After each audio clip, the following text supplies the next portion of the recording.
بنك قيامة مالنت اللجوء يقفل بقرقار يقرمد والسقايو أيا حق إلهي وحكي من دون إعلان وقيسيس والله أرم دونا يا عبادي الضمها يقيو لا خوف عليكم اليوم ولا أنتم تحزنون ما أنت إنك كركين عبسي يمرق منا مسار الله ينقدك كواس مالنتي وأمالك بنك قيام اللجوء يوم تذهل كل مرضعة عما أرضعت وتضع كل ذات حمل حملها وترى الناس سكارى وما هم بسكارى ولكن عذاب الله شديد وحير ما أنت ضدك أدون قرنا كي يبيوك غيلسي بنك قيامك ورما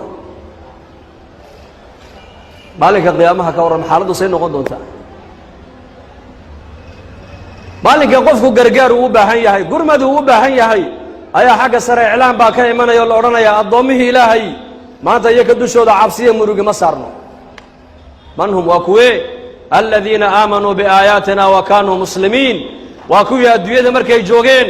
ilaahay bay rumaysnaayeen aayaadka ilaahay bay rumaysnaayeen janna inay jirtay garanayeen naar inay jirtay garanayeen xisaab inay dambaysay garanayeen imtixaanka adduunka inuu dhamaanayay garanayeen laakiin imtixaanka runtu aakhirey u dhacay bay garanayeen dadna adduunyadii bay ka soo sahay qaateen ilaahay bay soo raali geliyeen kuwa muslimiin oo toosan bay haayeeno ilaahay u hoggaansan bay haayeen maxaa markaa lagu oran doonaa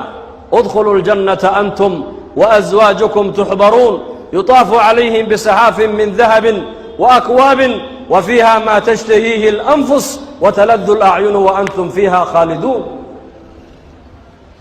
jannada loogu baaqaya ayaa ka oran doona inaka maanta kuwa cabsoonaya inaka maaha waayo adduunkii baad ilaahay ka soo cabsateen inaka abaalkiina maanta waa janno allah inaga dhiga kuwaas qulu amiin dhahada adduunyadan waa daaru tacab baan joognaa daarul canaa daarul ibtixaan wayaan adduunyadu waa imtixaan mar waa cabsi mar waa geeri mar waa bugtaan mar waa faqri mar waa abaar mar waa barwaaqo mar waa farxi mar waa murugoon daci الايام تفعل ما تشاء وطب نفسا اذا حكم القضاء ولا تجزع لحوادث الليالي لحادثة الليالي فما لحوادث الدنيا بقاء maalmahan adduunyada ee axwaashu ay la socoto ha eegin ha argagixine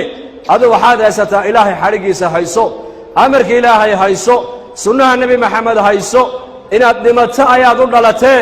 inaad noolaato uma dhalan jannadaadi halkan maaha qofka muuminka jannadiisu aakhiro weeyaan wixii ilaahay ku keenana ku raali noqo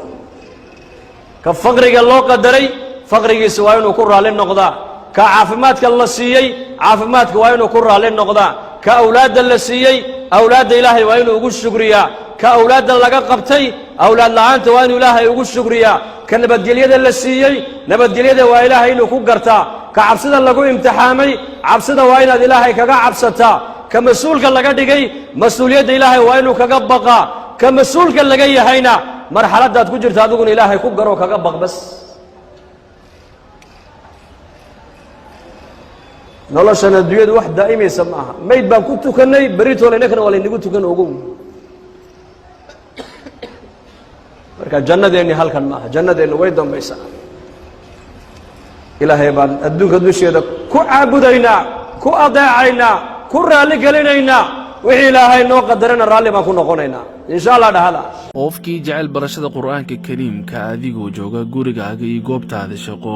addacwa qur'aan online ayaa ku diyaara haddaba nagala soo xiriir ciwaanadeena facebookgeena dugsiga qur'aanka addacwa iyo instagramkeena gaarsiiyo official ama lambarkeena whatsapp oo saaran profilka